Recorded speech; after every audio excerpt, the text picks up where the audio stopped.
Hello दोस्तों, नमस्ते। कैसे हैं आप सब? आशा करती हूँ आप सब स्वस्थ होंगे और मस्त होंगे। दोस्तों, मेरा नाम चंदन शर्मा है। मेरे यूट्यूब चैनल टीचिंग बाय चंदन शर्मा में आप सभी का स्वागत है। तो दोस्तों, आज हम बात करने वाले हैं कर्नाटक के युद्ध के बारे में। किसके बारे में? आज हम डिटेल में डिस्कस करेंगे कर्नाटक के युद्ध के बारे में। प्रथम, सेकेंड और थर्ड, फर्स्ट, सेकेंड और थर्ड तीनों कर्नाटक युद्ध के बारे में आज हम डिटेल में डिस्कस करने वाले हैं। कल हमने डिस्कस किया था पुर्तगालियों के आगमन के बारे में, डच का आगमन, अंग्रेजों का आगमन, डेनिस का आगमन, फिर फ्रांसीसियों के आगमन का हमने डिटेल में डिस्कस किया है। उसके बाद में इससे इंपॉर्टेंट जो भी पीवाई के क्वेश्चन थे उसको हमने डिटेल में डिस्कस किया था। तो आप लोग जाकर चैनल पर प्लेलिस्ट है उस पर जाकर उस वीडियो को देख सकते हैं। और आज की क्लास को भी कंटिन्यू हम जारी रखते हैं और लास्ट तक इस वीडियो में बने रहिएगा, जिससे आपको बहुत ही ज़्यादा बेनिफिट होने वाला है। तो चलिए दोस्तों, हम आज बात करने वाले हैं कर्नाटक के युद्ध के बारे में। किसके बारे में? आज हम बात करने वाले हैं, डिटेल क्लास है कर्नाटक युद्ध के। पहले हम डिटेल थ्योरी करेंगे। पहले हम क्या करेंगे? थ्योरी क्लास करेंगे। उसके बाद में PYQ क्वेश्चन करने वाले हैं। ओके, तो आप लोग इस चैनल पर बने रहिए लास्ट तक। बहुत ही इंपॉर्टेंट वीडियो है और ज़्यादा से ज़्यादा लोगों को शेयर कीजिए दोस्तों, जिससे उन्हें भी ये इस क्लास का आनंद मिल सके। तो चलिए दोस्तों, हम अपने टॉपिक को स्टार्ट करने वाले हैं कर्नाटक के युद्ध के बारे में। जो कर्नाटक का युद्ध था, वो पहला कर्नाटक का युद्ध 1746 से 1748 के बीच में हुआ था। उसके बाद में सेकंड कर्नाटक का जो युद्ध था वो 1749 से 1754 में हुआ था। और थर्ड कर्नाटक का जो वार है ये 1756 से 1763 के बीच में हुआ था। तो चलिए हम बात करते हैं सबसे पहले कर्नाटक के प्रथम युद्ध के बारे में। क्या आज हम बात करने वाले हैं कर्नाटक के प्रथम युद्ध के बारे में, जो कि 1746 से 1748 ईस्वी के बीच में हुआ था। दोस्तों, सबसे पहले जब कर्नाटक का युद्ध की बात आती है तो हमारे मन में यही बात आती है, हमारे माइंड में यही क्वेश्चन पुटअप होते हैं कि कर्नाटक के युद्ध का कारण क्या था। आखिर कर्नाटक का युद्ध हुआ क्यों, इसका कारण क्या था। तो आइए आज हम डिटेल में डिस्कस करने वाले हैं इस कर्नाटक के युद्ध के बारे में। आशा करती हूँ कि आप लोगों को एक एक पॉइंट माइंड में सेट हो जाएगा। दोबारा कहीं और पढ़ने की ज़रूरत ही नहीं पड़ेगी कर्नाटक के युद्ध के बारे में। एक ही क्लास से पूरा डाउट क्लियर। तो चलिए हम बात करते हैं कि प्रथम कर्नाटक युद्ध की क्या कारण थी। देखिए दोस्तों, इस युद्ध का जो कारण था, कोई भारत में उत्पन्न स्थिति नहीं थी, बल्कि भारत से हजारों किलोमीटर दूर यूरोप में ही कुछ ऐसी स्थितियां उत्पन्न हो गई जिनका प्रभाव भारत में आई। अब अंग्रेजी और फ्रांसीसी कंपनी पर भी पड़ा और इन दोनों के बीच में प्रथम कर्नाटक युद्ध हुआ था। दोस्तों, ऐसे आप डिस्कस कर सकते हो, ऐसे ही मतलब एक ट्रिक के माध्यम से देखिए कि अगर पड़ोसी के घर में अगर झगड़ा हो रहा है ना, तो थोड़ा बहुत इफेक्ट हमारे घर पर भी आता है। तो ऐसे समझ लीजिए कि भारत से हजारों किलोमीटर दूर है यूरोप, लेकिन वहाँ पर जब ऐसी स्थिति उत्पन्न हो गई जिनका प्रभाव भारत पर तो पड़ेगा ही। अब हम बात करते हैं ऑस्ट्रिया। ऑस्ट्रिया जो यूरोपीय क्षेत्र के अंतर्गत एक देश था। ये है ऑस्ट्रेलिया, यूरोपीय क्षेत्र के अंतर्गत एक देश है जहाँ पर उत्तराधिकार बनने के लिए ब्रिटेन और फ्रांस के बीच में संघर्ष चल रहा था। और इसी संघर्ष के चलते भारत में भी इन दोनों देशों के बीच में युद्ध हो गया था। चलिए आगे देखते हैं। 18वीं शताब्दी तक कोरोमंडल तट की जो भूमि थी, ये है कोरोमंडल तट। ये कोरोमंडल तट की जो भूमि थी, इसको कर्नाटक के नाम से जाना जाता था। यह हैदराबाद के निजाम, यहाँ हैदराबाद आंध्र प्रदेश की राजधानी हैदराबाद के निजाम के अधीन एक प्रांत था। यहाँ के प्रांतपति को नवाब कहा जाता था। सर्वप्रथम 1746 ईस्वी में वारनेट के नेतृत्व में अंग्रेजी जलबेड़े ने कुछ फ्रांसीसी जलपोतों को पकड़कर अपने कब्जे में ले लिया। अब डुप्ले ने इसकी शिकायत कर्नाटक के नवाब से किया, लेकिन नवाब ने डुप्ले की किसी बात का ध्यान नहीं दिया। डुप्ले ने इसकी शिकायत कर्नाटक के नवाब से किया, लेकिन नवाब ने डुप्ले की किसी बात का ध्यान नहीं दिया। चलिए आगे देखते हैं। देखिए दोस्तों, अतः डुप्ले ने अंग्रेजी बस्ती मद्रास का घेरा डाल दिया। यहाँ पर मद्रास था, ये देखिए मद्रास। नवाब ने डुप्ले को मद्रास से हटने के लिए कहा, लेकिन डुप्ले नहीं माना। परिणाम स्वरूप नवाब ने फ्रांसीसियों के विरुद्ध युद्ध की घोषणा कर दी और फिर एक युद्ध सेंट थोम का युद्ध हुआ था। कौन सा युद्ध? सेंट थोम का युद्ध हुआ। अब सेंट थोम का युद्ध क्या है? देखिए, जो सेंट थोम का युद्ध है ये 1748 ईस्वी में कर्नाटक के नवाब एवं फ्रांसीसियों के बीच लड़ा गया था। किसके बीच में? कर्नाटक के नवाब एवं फ्रांसीसियों के बीच में लड़ा गया था। चलिए आगे देखते हैं। 1748 ईस्वी में यूरोप में एक्सला शैपेल की संधि द्वारा ऑस्ट्रिया के उत्तराधिकार युद्ध का अंत हुआ और इसी संधि के द्वारा कर्नाटक के प्रथम युद्ध का अंत हो गया था। 1748 ईस्वी में यूरोप में एक्सला शैपेल की संधि द्वारा ऑस्ट्रिया के उत्तराधिकार युद्ध का अंत हुआ और इसी युद्ध के द्वारा कर्नाटक का प्रथम युद्ध समाप्त हो गया। इसी संधि के शर्तें के तहत मद्रास को अंग्रेजों को वापस सौंप दिया गया था। बदले में फ्रांसीसी ने उत्तरी अमेरिका में अपना क्षेत्र प्राप्त कर लिया था। ये जो संधि हुई थी एक्सला शैपेल की संधि, इसी संधि की शर्तों के तहत क्या हुआ था, ये जो मद्रास है, मद्रास को अंग्रेजों को वापस दे दिया गया था। जो मद्रास पर अंग्रेजों का अधिकार था उसे अंग्रेजों को वापस सौंप दिया गया था। बदले में क्या हुआ था कि फ्रांसीसी ने उत्तरी अमेरिका में अपने क्षेत्र प्राप्त कर लिए थे। चलिए आगे देखते हैं। अब कर्नाटक के द्वितीय युद्ध के बारे में डिस्कस करेंगे। कर्नाटक का द्वितीय युद्ध, कर्नाटक का जो द्वितीय युद्ध था वो 1748 से 1754 के बीच में कर्नाटक का द्वितीय युद्ध हुआ था। देखिए दोस्तों, कर्नाटक का जो द्वितीय युद्ध था उसमें हैदराबाद और कर्नाटक के बीच में हुआ था। हैदराबाद के जो ब्रिटिश गवर्नर लॉर्ड क्लाइव थे और फ्रांसीसी गवर्नर कौन थे, डुप्ले थे। फ्रांसीसी गवर्नर डुप्ले थे और ब्रिटिश गवर्नर लॉर्ड क्लाइव थे। हैदराबाद और कर्नाटक इन दोनों क्षेत्रों में उत्तराधिकार के लिए संघर्ष हुआ था। हैदराबाद और कर्नाटक में उत्तराधिकार के लिए संघर्ष हुआ था, जहां पर हैदराबाद के जो ब्रिटिश गवर्नर थे लॉर्ड क्लाइव थे और कर्नाटक के फ्रांसीसी गवर्नर डुप्ले थे। इन्होंने कहा था कि फ्रांसीसी गवर्नर डुप्ले मुजफ्फर जंग और चंदा साहब और नासिर जंग अनवरुद्दीन, इन दोनों को British governor Lord Clive Anwaruddin और नासिर जंग को कहा और फ्रांसीसी गवर्नर डुप्ले ने मुजफ्फर जंग और चंदा साहब को नियुक्त किया। हैदराबाद और कर्नाटक इन दोनों क्षेत्रों में उत्तराधिकार के लिए संघर्ष शुरू हुआ और अंग्रेजी और फ्रांसीसी कंपनी ने अपने अपने हितों को देखते हुए अलग अलग पक्ष का समर्थन किया और फिर दोनों पक्षों के बीच युद्ध हो गया था। चलिए आगे देखते हैं। इस युद्ध का मुख्य कारण दोनों कंपनियों का भारतीय राजनीति में हस्तक्षेप रहा है। 1748 ईस्वी में हैदराबाद के निजाम उल मुल्क आसफ जहां की मृत्यु होने से उत्तराधिकार के लिए संघर्ष प्रारंभ हुआ। निजाम उल मुल्क की मृत्यु के बाद इनका जो पुत्र था नासिर जंग, उनका जो पुत्र नासिर जंग था हैदराबाद का निजाम बना था। तो हैदराबाद का निजाम कौन बना था? निजाम उल मुल्क की मृत्यु के बाद उनका पुत्र नासिर जंग हैदराबाद का निजाम बना। इसी समय नासिर जंग का एक भांजा मुजफ्फर जंग ने निजाम पद की दावेदारी प्रस्तुत की। जिसने मुजफ्फर जंग। इसी समय 1748 ईस्वी में मराठों ने चंदा साहब को रिहा कर दिया और यह कर्नाटक में अपने उत्तराधिकार की मांग की। चलिए आगे देखते हैं। इसी समय सर्वप्रथम डुप्ले ने निजाम पद के लिए मुजफ्फर जंग और नवाब पद के लिए चंदा साहब का साथ दिया। किसका? तो मुजफ्फर जंग और चंदा साहब का साथ दिया। मुजफ्फर जंग, चंदा साहब और डुप्ले की संयुक्त सेनाओं ने 1749 ईस्वी में कर्नाटक पर आक्रमण कर अंबूर की लड़ाई में अनवरुद्दीन को पराजित कर मार डाला। अनवरुद्दीन को पराजित करके इनको मार डाला गया। अब अनवरुद्दीन का जो पुत्र था, पुत्र या फिर पुत्र एवं उत्तराधिकारी, देखो पहले के ज़माने में अपने पुत्र को ही उत्तराधिकारी कहते थे और सबके अभी भी है, बाप के मरने के बाद पुत्र ही उत्तराधिकारी होता है। तो अनवरुद्दीन का जो पुत्र था और उत्तराधिकारी मोहम्मद अली, कौन? मोहम्मद अली ने भागकर त्रिचनापल्ली की दुर्ग में शरण ले ली थी। कहाँ पर? त्रिचनापल्ली के दुर्ग में शरण ली।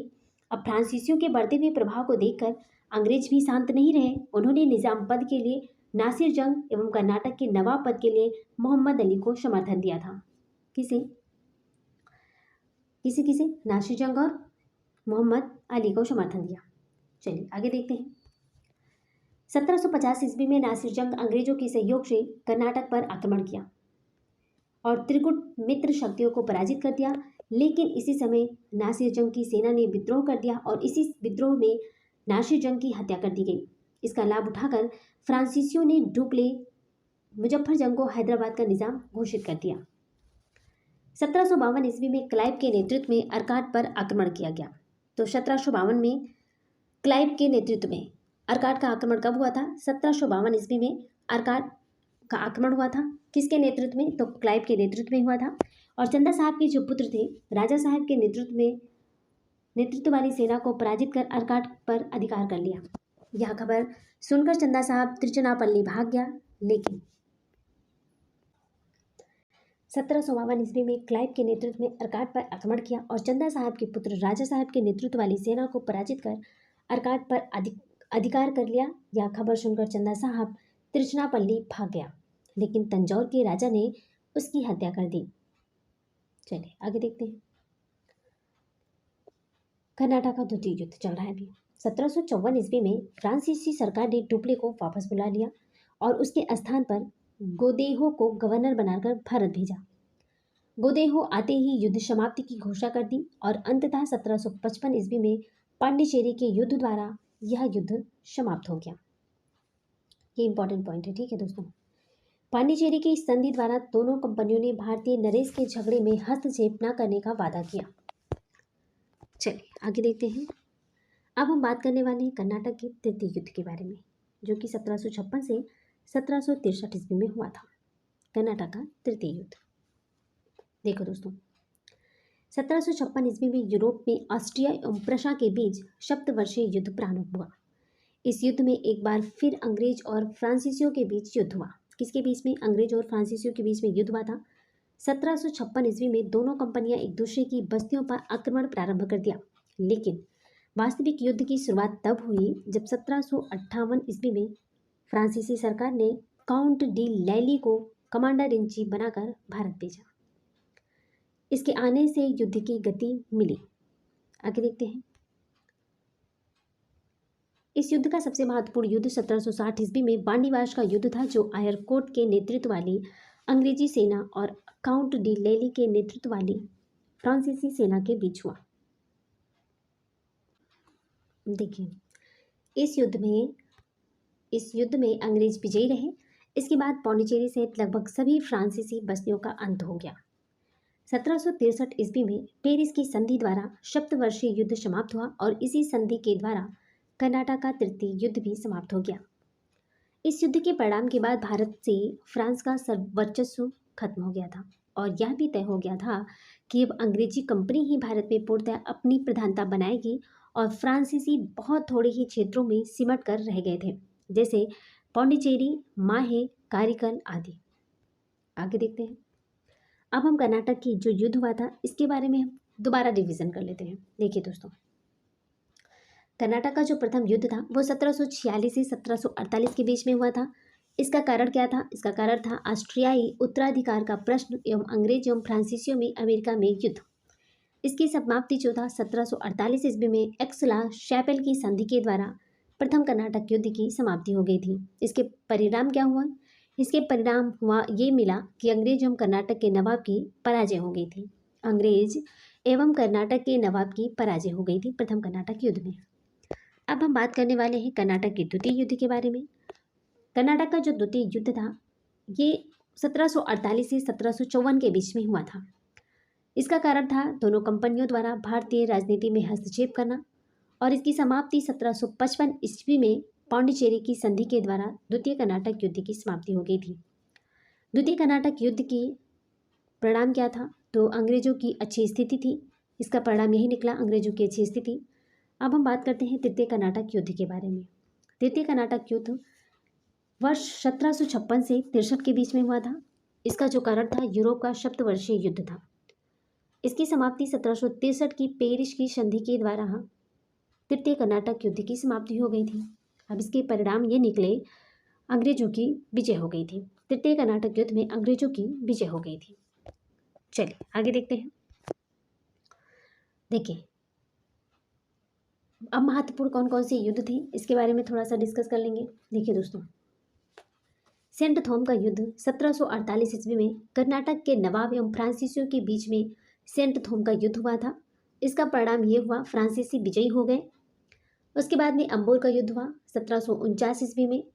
किसके मध्य? डुप्ले, मुजफ्फरजंग एवं चंदा साहब के त्रिकुट एवं कर्नाटक के नवाब अनवरुद्दीन के मध्य अंबोर का युद्ध हुआ था।